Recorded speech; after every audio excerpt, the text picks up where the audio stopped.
Losing my dad just a few weeks ago has been one of the hardest things I've ever had to face. For as long as I can remember, his health had been declining, a slow, painful process that left a shadow over our family. Now, he's gone. It's a reality I keep struggling to accept. My name is Kelly, and lately, I've found myself replaying old memories, the weight of them bearing down on me. One thought always lingers, and it's the one that hurts the most. I never got to introduce my dad to his grandchildren. That thought alone brings a heavy sigh every time.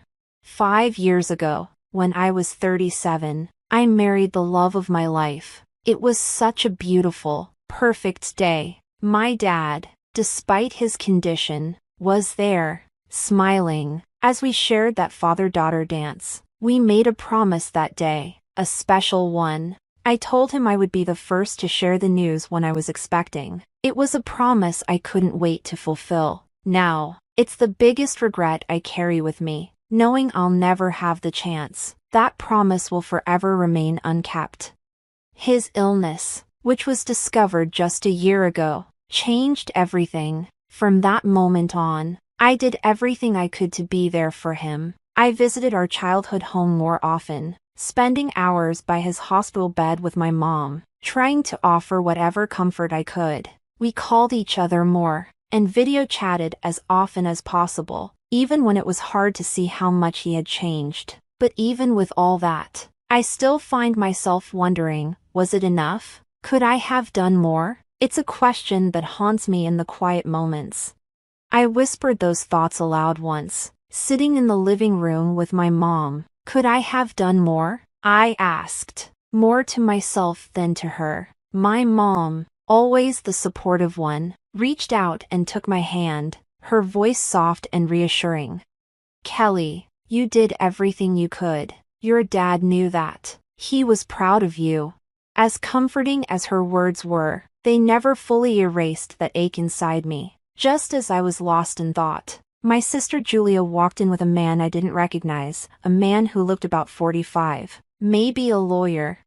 This is Scott. She introduced him quickly, the attorney. I nodded, glancing at my mom, who looked just as confused as I was. We all sat down, but before we could get into any kind of discussion, Julia blurted out, "The lawyer said Dad left us a significant inheritance." Her words cut through the air like a knife. I felt something stir inside me. "Julia," I said, trying to keep my voice calm, "you know it's not all yours." The tension in the room was immediate. Julia and I have always had a rocky relationship, and Dad's illness only made things worse. While I did everything I could to be there for him, Julia stayed away. I tried so many times to bring them closer, to bridge the gap, but it was like talking to a brick wall. She just never made the effort, and that distance between us grew wider with every day that passed. Her refusal to visit our dad, even during his toughest moments, left a bitter taste in my mouth. My comment clearly touched a nerve. "You're an adult," I said, trying to control my frustration. "There's no need to be so stubborn." "I'm not being stubborn," she snapped back, her face flushed with irritation. "Living in the city and traveling out here to the countryside isn't as simple as you think. It's a 5-hour drive." She spat those words like they were supposed to mean something. "It's just 5 hours," I countered, feeling my patience slip. "If Dad was that important to you, you could have made the effort now and then." "Kelly, those 5 hours aren't just about time. It costs money, and yes, money matters to me," she said flatly. That was it. Her attitude, her excuses, it all just piled on top of the resentment I'd been trying to bury. "It's not about money, Julia," I replied, feeling the heat in my chest rising. "It's about being there for him." But she didn't care. She never had. That was the bitter truth I had to swallow. The lawyer, sensing the growing tension, stepped in. "Perhaps we could all take a moment to calm down," he suggested. I sighed, leaning back in my chair, trying to let the frustration dissipate. "I'm sorry," I said softly. mostly to the room, and the lawyer nodded before continuing. He explained that he was there to discuss my father's will. When was this arranged? My mother asked, her voice barely a whisper. The lawyer explained that a few weeks before Dad passed, he'd made a new will at the hospital, with his primary doctor present. It was a moment that must have been hard for my dad, but I was grateful he had taken care of everything, even though it hurt to think about those final moments without us by his side. The lawyer then pulled out a white envelope. My heart skipped a beat as I recognized my father's handwriting on it. A lump formed in my throat. Julia, always impatient, barked out, "Just get on with it. What does it say?" Inside, the lawyer revealed the contents: our childhood home, some land, some savings, and something none of us had expected, a storage shed. Julia's face twisted in confusion, and I shared the sentiment. I'd never heard Dad talk about a storage shed before. "What about the farm?" Julia asked, her voice sharp, like she was waiting for some missing piece of the puzzle. The lawyer looked through the documents. The farm was leased land, he said, sounding just as surprised as we were.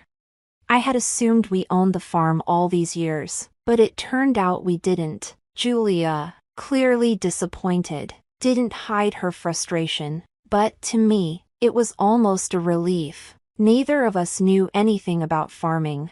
The conversation shifted to how everything would be divided. The house and land would go to my mother, which seemed fair, but then, Julia made her move. "I'll take the cash," she said quickly, as if it was already decided.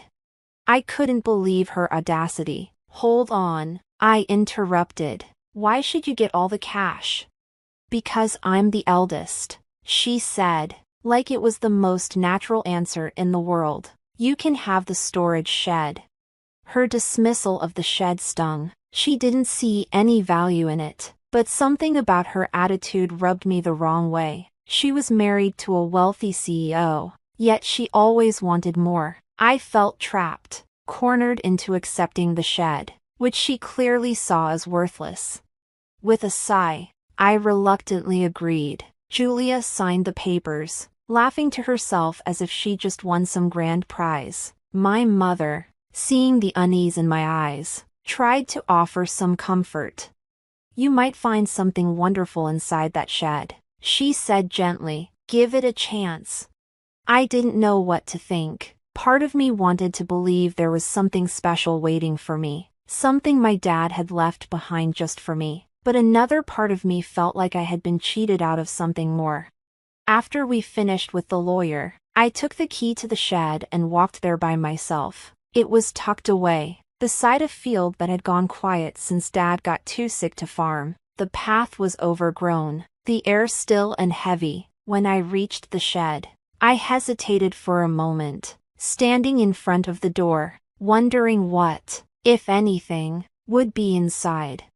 With a deep breath, I unlocked the door, the old hinges creaking as I pushed it open. A thick layer of dust greeted me, along with the smell of neglect. It was just as I had feared, nothing more than an old shed filled with forgotten tools. I couldn't help but feel disappointed. Was this really all there was?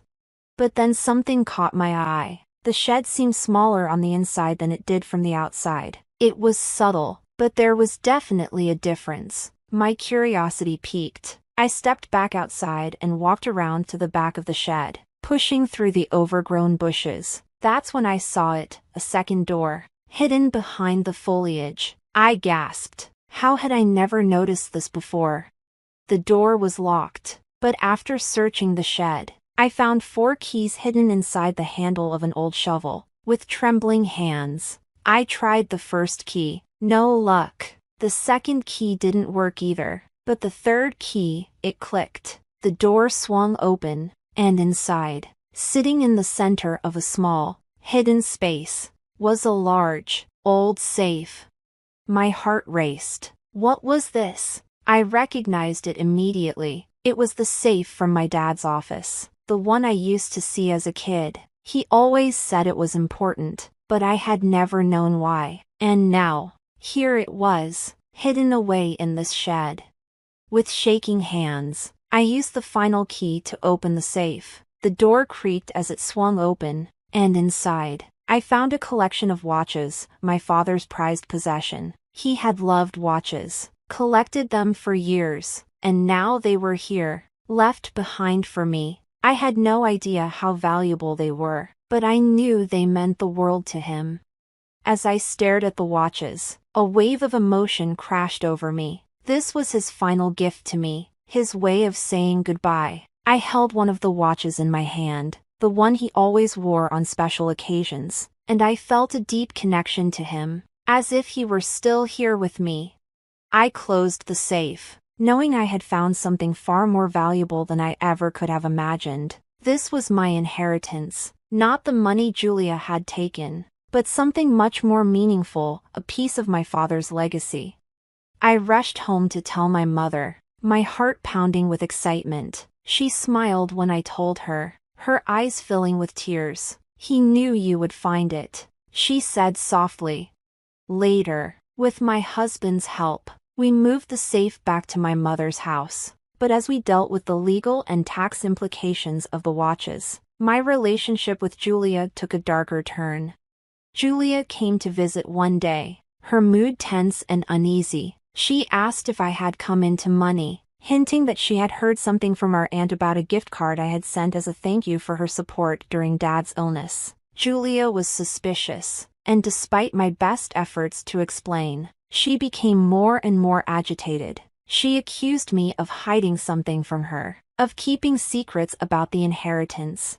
It wasn't long before she learned about the watches and the safe. Her jealousy grew, and our relationship became even more strained. One night, while my mother was home alone, Julia broke into the house, searching for the safe. My mother, terrified, called the police, thinking there was a burglar in the house. But when the police arrived, they found Julia, trapped under the safe, which had tipped over in her panic to escape.